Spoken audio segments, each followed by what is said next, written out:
Hi everyone, how are you?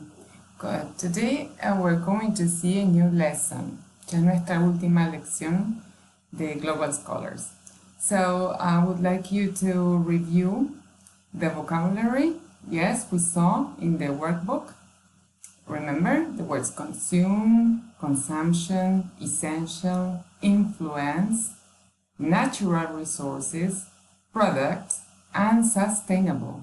And today, the most important word will be sustainable, a way to use resources so that they will be available forever and cause little or no harm to people or the planet.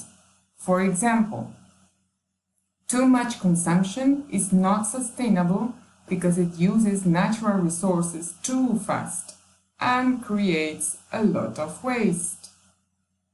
Para los que todavía no lo completaron, con esas palabras que repasamos, pueden completar el Vocabulary Challenge del workbook. Estamos en la página 23. ¿Se acuerdan que hablamos de lo que consumimos? Lo registramos. Hablamos de las 5 R's. Yes. Refuse. Do not accept plastic or things that you don't need that are in plastic. Bring bags to carry groceries. Podemos usar bolsas de tela para ir a hacer las compras, rellenar las botellas de plástico con agua y reutilizarlas. Reduce, consume fewer things that create waste.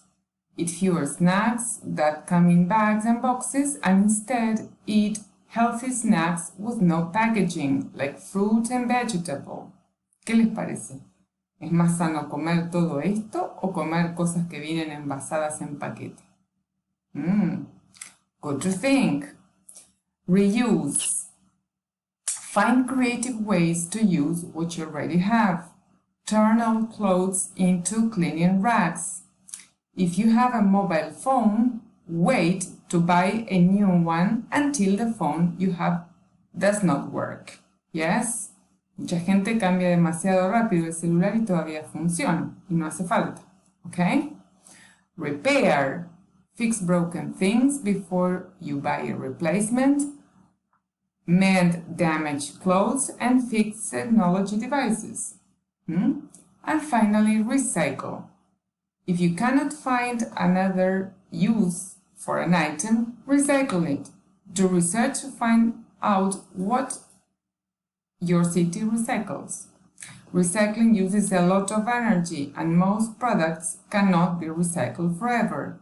These products will be waste in the future. Yes? Y a mí me gustaría que alguno de ustedes me cuente, pueden mandar audios a la clase del modo, pueden escribir en el mural. Si la ciudad de Buenos Aires tiene lugares donde podemos llevar a reciclar cosas. A ver quién averigua y me lo dice primero. ¿Ok? Bye bye. See you. Have a nice week.